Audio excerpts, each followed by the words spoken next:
Assalamualaikum warahmatullahi wabarakatuh. Alhamdulillahil malikil muta'al al-munazzih 'ala syurata'i wal amthal alladhi bayyana lana al-harama wal halal. Allahumma shalli wa sallim ala sayyidina Muhammadin al-mumtik min ad-dalal wa ala alihi khairil al wa ala ashabihi khairil ansar amma ba'd. Allahumma shalli wa sallim ala sayyidina Muhammad miftahi babi rahmatillah adad ma fi 'ilmillah salatan wa salaman daiman bi dawami mulkillah wa ala alihi wa sahbihi wa man wala amma ba'd. Pertama-tama yang saya muliakan Khadimul Majelis Al-Kautsar Syekh Habib Faisal bin Ahmad bin Suhaib dan para habaib, para masyayikh, para asatidz tidak bisa saya sebutkan satu persatu tanpa mengurangi rasa hormat saya kepada mereka, dan semoga semua yang hadir dalam majelis ini mendapatkan keberkahan Nabi Muhammad SAW, dipanjangkan umurnya oleh Allah Subhanahu wa taala, dipermudah semua urusan oleh Allah Subhanahu wa taala, didekatkan kita kepada Nabi Muhammad SAW hingga akhir akhir amin ya rabbal alamin. Hadirin yang dimuliakan oleh Allah Subhanahu wa taala. Al-Habib Idris bin Umar Al-Habsyi beliau mengatakan ada dua hal yang sangat bermanfaat bagi diri kita di zaman yang saat ini. Yang pertama adalah memperbanyak bersyukur kepada Allah Subhanahu wa taala, dan yang kedua adalah membaca biografi kehidupan mereka para aulia, para salihin, orang-orang dekat kepada Allah Subhanahu wa taala. Yang pertama adalah syukur kepada Allah Subhanahu wa taala. Allah Subhanahu wa taala berfirman di dalam Al-Qur'an, A'udzu billahi minasyaitonir rajim, ya bani Israil dzkuru ni'mati allati an'amtu 'alaikum ufi bi ahdikum wa iyaya farhabun. Allah Subhanahu wa taala mengatakan, wahai bani Israil. Di dalam tafsir Al-Baghawi disebutkan oleh Imam Abdullah bin Abbas bahwasanya memang di sini Allah mengatakan bani Israil. Karena Bani Israil pada saat itu mempunyai, termasuk adalah umat yang mempunyai nikmat yang sangat besar oleh Allah Subhanahu wa taala. Diselamatkannya mereka oleh dengan Nabi Musa dari kejarannya Firaun. Diberikan mereka nikmat yang besar oleh Allah Subhanahu wa taala, maka di dalam ayat ini juga tidak menutup kemungkinan bahwasanya ini juga adalah nasihat bagi kita umat Nabi Muhammad SAW, karena kita adalah umat yang memiliki banyaknya keutamaan karena Nabi Muhammad SAW. Kita diberikan titel oleh Allah Subhanahu wa taala, kuntum khairu ummatin ukhrijat linnas, kalian adalah umat yang paling mulia yang Allah keluarkan untuk umat manusia. Allah mengatakan, ya bani Israil dzkuru ni'mati allati an'amtu 'alaikum, ingatlah kalian terhadap nikmat-nikmatku yang telah aku berikan kepada kalian. Al-Imam Hasan Al-Basri beliau mengatakan, dzikru ni'mah syukruha. Ketika kita mengingat nikmat yang telah Allah berikan kepada kita, kita bertafakur terhadap nikmat yang Allah berikan kepada kita, maka itu hakikatnya adalah tanda syukur kita kepada Allah Subhanahu wa taala. Yang mana ulama mengatakan bahwasanya syukur itu ada tiga. Yang pertama bil lisan, yang kedua bil qalb, yang ketiga bil arkan. Yang pertama, syukur kita kepada Allah Subhanahu wa taala adalah dengan kita bersyukur menggunakan lisan kita, mengucapkan alhamdulillah kepada Allah Subhanahu wa taala terhadap nikmat yang Allah berikan.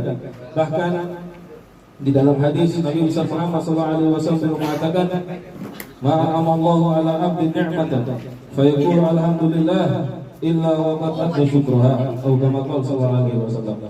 Barang tidaklah Allah Subhanahu wa taala memberikan nikmat kepada seorang hamba, kemudian hamba tersebut mengucapkan alhamdulillah, kecuali hamba tersebut sungguh telah menunaikan rasa syukur terhadap nikmat yang telah Allah berikan. Kemudian yang kedua adalah syukur dengan hati yang dimiliki oleh kita diri sendiri. Maksudnya apa? Adalah kita meyakini bahwasanya setiap kenikmatan yang Allah berikan kepada kita itu berasal dari Allah Subhanahu wa taala.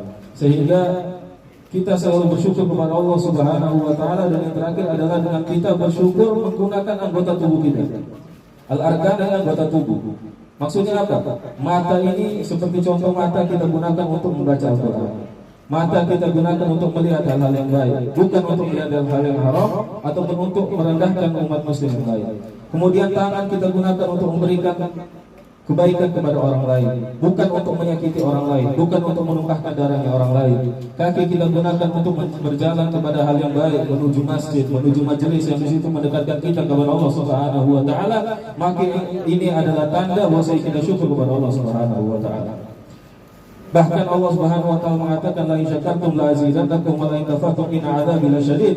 Jika kalian syukur kepada la in syakartum la azidannakum, seandainya kalian syukur maka sungguh aku akan tambahkan kenikmatanku kepada kalian.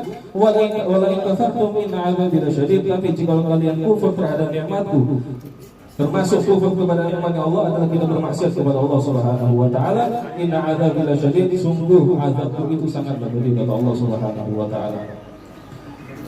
Dan semoga Allah Subhanahu wa taala tidak masukkan kita termasuk orang-orang yang Allah katakan wa qalilun min ibadiyas syakur, sedikit dari hamba-hamba yang bersyukur. Semoga kita termasuk orang hamba-hamba yang selalu bersyukur kepada Allah Subhanahu wa taala. Kemudian yang kedua, kata Al-Habib Idris bin Umar Al-Habsyi, adalah dengan kita membaca biografi orang-orang yang soleh. Kenapa? Karena jika kita membaca biografi orang yang soleh, yang pertama adalah kita akan mendapatkan rasa semangat untuk beribadah kepada Allah Subhanahu wa taala.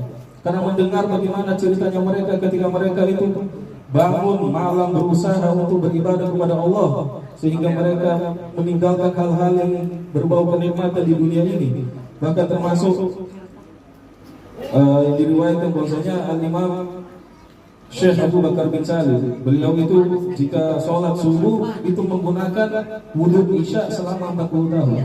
Maksudnya apa? Beliau tidak pernah tidur dari isya hingga subuh. Beliau hanya beribadah kepada Allah Subhanahu wa taala selama 40 tahun.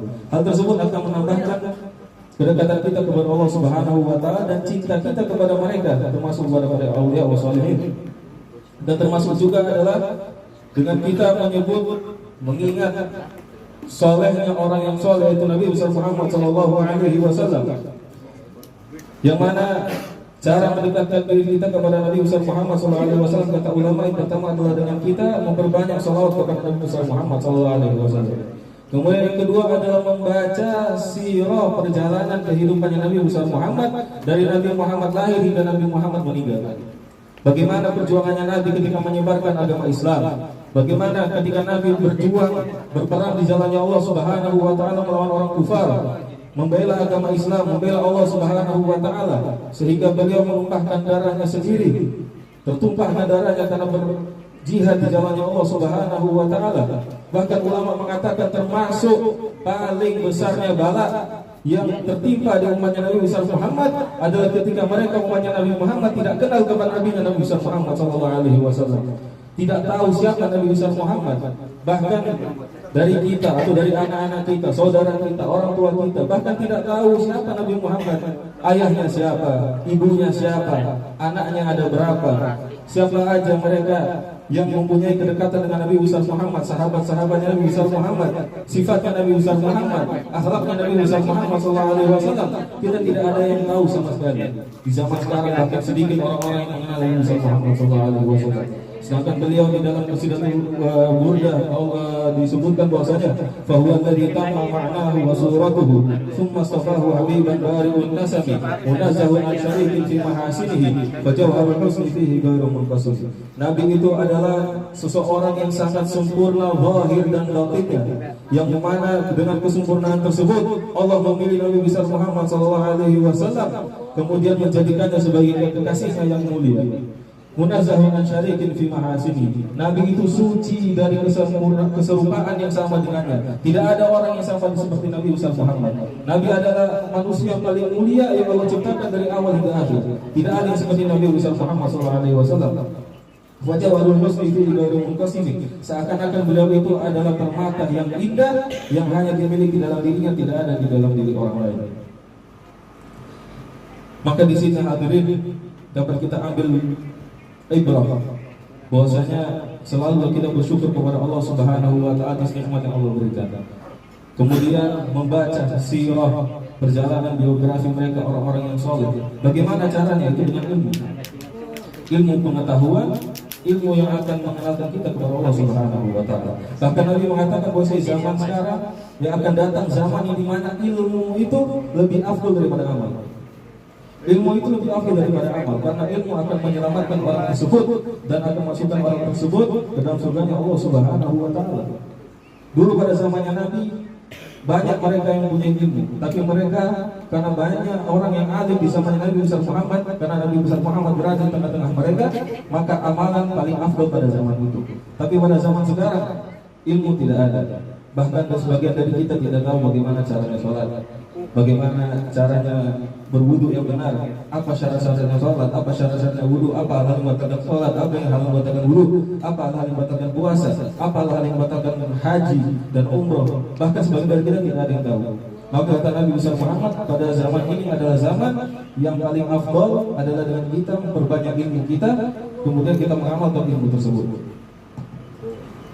Mungkin hanya ini yang dapat saya sampaikan, kurang lebihnya mohon maaf. Assalamualaikum warahmatullahi wabarakatuh.